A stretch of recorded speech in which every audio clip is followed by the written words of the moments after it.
अस्सलामुअलैकुम व्यूअर्स। आज मैं बनाने जा रही हूँ आलू गोश्त।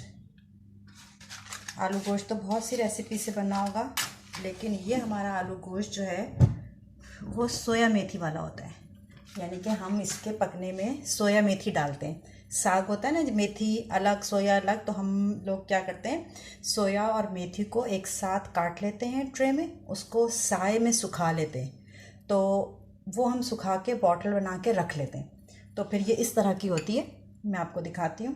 ये इस तरह, जैसे कसूरी मेथी होती है ना, उसका अलग टेस्ट होता है, लेकिन ये बाज़ार से सोया मेथी लेके उसको ट्रे में काट के साए में सुखा के जब ये बिल्कुल ड्राई हो जाता है तो हम इसको बॉटल में भर के रख लेते हैं। हम लोग आलू गोश्त इस तरह बनाते हैं। आज मैं अपनी रेसिपी से आपको बनाना सिखाऊंगी और फिर हम इसमें सोया मेथी डालते हैं तो इसका टेस्ट बहुत अच्छा होता है। ये मैंने हाफ कप सरसों का ऑयल। अच्छा, ये आलू गोश्त का ये है कि वैसे तो हमारे यहाँ सरसों का तेल ही यूज़ होता है, लेकिन ये है कि आप ऑयल में बनाएं सादे वाले या सरसों के तेल में बनाएं, ये आपकी मर्ज़ी है। लेकिन अगर आप सरसों के तेल में बनाएंगी तो टेस्ट में फ़र्क आएगा। सरसों के तेल में बने हुए खाने जो हैं वो सौंधे होते हैं, उनमें एक अजीब सा बहुत अच्छा सा अरोमा या बहुत अच्छा टेस्ट लाता है सरसों का तेल, और है भी फ़ायदेमंद। तो ये मैंने 1 कप सरसों का तेल ले लिया, और मैंने अपनी पहले की रेसिपी में आपको बताया हुआ है कि मैं ब्रेड डाल के या रोटी का टुकड़ा डाल के उसको जला लेती हूँ तो इसकी स्मेल सारी निकल जाती है। फिर मैंने ये 2 मीडियम साइज़ अनियन है, इसको स्लाइस काट के ये गरम ऑयल में जब इसको ब्रेड निकाल के फिर इसमें ये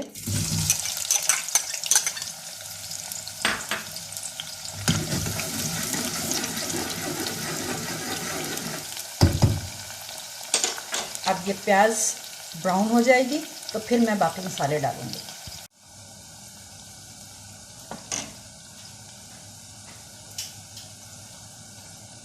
ये देखें, प्याज जो है वो ब्राउन की तरफ जा रही है। इसको ब्राउन नहीं करेंगे, सौथे से थोड़ा सा ज़्यादा, थोड़ा सा ये बस सॉफ्ट हो जाए प्याज। अगर हम प्याज को ब्राउन कर लेते हैं ना तो वो सालन में गलती देर से, वो प्याज गलती देर से, और पिंक वाली अगर प्याज ये इस कंडीशन में अगर प्याज होगी ये सालन में मेल्ट आसानी से हो जाएगी।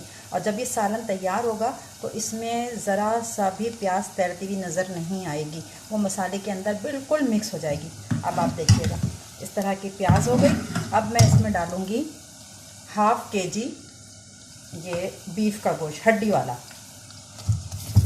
वाले ही बनाना है, ये बोनलेस का नहीं बनता आलू गोश्त, इसमें ही मज़ा है। इसको थोड़ा सा भूनेंगे ताकि इसका पानी जो है वो खुश्क हो जाए। इस मौके पर आंच थोड़ी तेज़ वो स्लो कर देंगे, तेज़ नहीं, थोड़ा सा स्लो कर देंगे। ये गोश्त का कलर चेंज होगा। फिर मैं इसमें 2 टेबलस्पून अदरक लहसुन डालूँगी।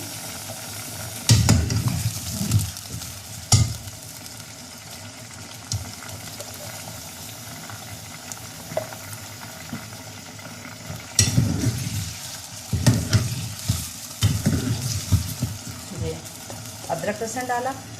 अभी अदरक लहसुन डालने के बाद हम इंतज़ार करेंगे थोड़ी देर। फिर मैं इसमें डालूँगी ये मसाले, 1 टेबलस्पून सॉल्ट, 2 टेबलस्पून पिसी हुई धनिया, 1/4 टीस्पून आप हल्दी, 1 टेबलस्पून पिसी लाल मिर्च, ½ टीस्पून देगी लाल मिर्च, सिर्फ कलर के लिए, ताकि सालन का कलर अच्छा है, बहुत अच्छा रेड सा कलर आ जाता है। ये सब चीज़ें इसमें जाएंगी, लेकिन मैं ड्राई नहीं डालती। मैंने आपको बताया था ना कि मैं जो हूँ ये मसाले ड्राई नहीं डालती, पहले मैं इसको पानी में डालती हूँ। ये इस तरह सारे मसाले पानी में डालूँगी, पानी में इस तरह मिक्स करूँगे सारे मसालों को।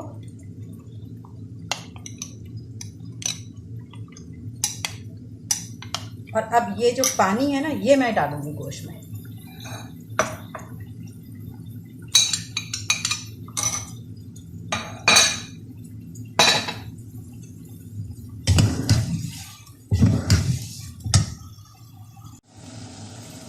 अदरक लहसुन में गोश्त भून गया, इस तरह थोड़ी देर भून लेते हैं ताकि इसकी गोश्त की स्मेल चली जाए।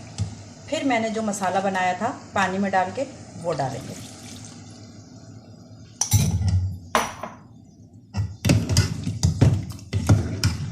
और इसी वक्त जब ये मसाला डालेंगे, इसी वक्त साथ ही हम एक टमाटर काट के इस तरह, बस ज़्यादा नहीं, एक 1 टमाटर काट के डाल देंगे, ताकि जितनी देर में ये मसाला भूने इतनी देर में टमाटर भी सॉफ्ट हो जाए, वो बिल्कुल खड़े खड़े नहीं आते।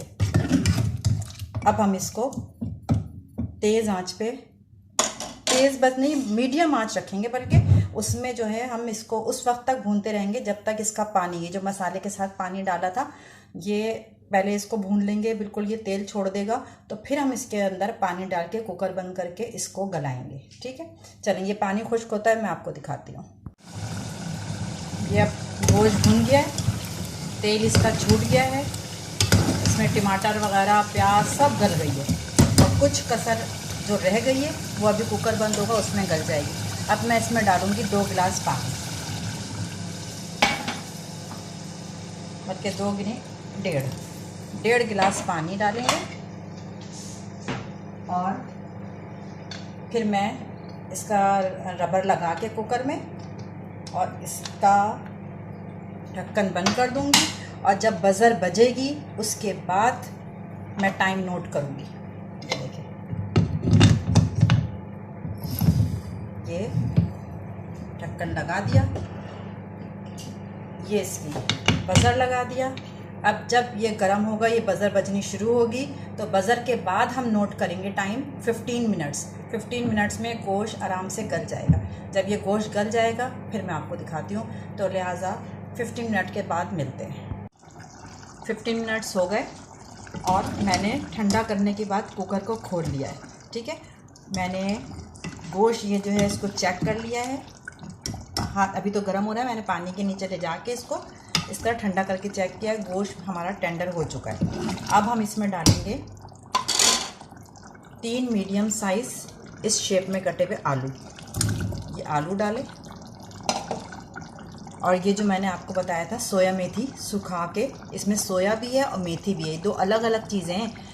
मेथी की छोटी छोटी जो गड्डी आती है ना, वो वाली, बड़ी वाली मेथी नहीं, जिसके इतनी बड़ी बड़ी जिसकी होती है ना, इस साइज़ की जो होती हैं वो नहीं, बिल्कुल ये इस साइज़ की छोटी छोटी मेथी मिलती हैं, बाज़ार में सब्ज़ी वालों के पास मिल जाती है, और सोया, उनको मिला के हम काट लेते हैं और उसको सुखा लेते हैं। वो ज़्यादा नहीं डलेगी, इसकी स्मेल तेज़ होती है ना, वो हम डालेंगे इसी भूनते वक्त।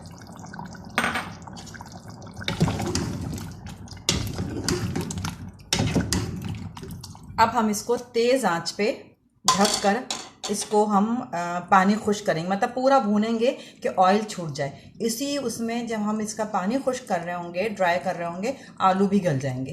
फिर हमें उसके बाद जितनी ग्रेवी रखनी होगी वो हम करेंगे। तो लिहाजा हम इसका मैंने रबर हटा दिया, बज़र भी हटा दिया है, सिर्फ ढक्कन ढका है बस। अब ये तेज़ आंच पे मैं थोड़ी थोड़ी देर बाद इसको चलाती रहूँगी ताकि नीचे से लगे ना, बस इसको मुझे भून के तैयार करना है। ठीक है, ये तैयार हो जाता है, भून जाता है, तेल छूट जाता है, तो मैं आपको दिखाती हूँ। ये देखें व्यूअर्स, ये आलू गोश्त तैयार हो गया।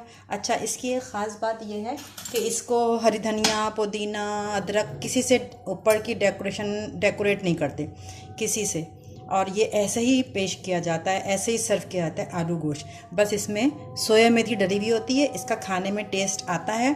और आप सोया मेथी जो मैंने आपसे कहा है कि इस रेसिपी से बनाइएगा, ये मेरे घर में इस्तेमाल होती है सोया मेथी आलू गोश्त में, और बहुत पसंद किया जाता है। आप भी एक दफ़ा बना के ट्राई करके देखिएगा, इंशाल्लाह आप लोगों को भी सबको बहुत पसंद आएगा। सोया मेथी वाला आलू गोश्त, ये इसका शोरबा ना इतना पतला होता है ना इतना गाढ़ा होता है, बस ठीक होता है। ठीक है, ये आप लोग को दिख गया होगा कि किस तरह का बना है। अगर ये आप लोग को मेरी रेसिपी पसंद आएगी तो लाइक करिएगा, शेयर करिएगा, और मेरे चैनल को सब्सक्राइब भी करिएगा। सब्सक्राइब करेंगे तो फिर मेरी हौसला अफजाई होगी कि फिर मैं और नई नई डिश लेके आऊँगी आप लोगों के लिए, और पकाने में मेरा दिल भी लगेगा कि मेरे व्यूअर्स जो हैं वो मेरी बनाई हुई डिश को पसंद कर रहे हैं। ठीक है, अल्लाह हाफ़िज़।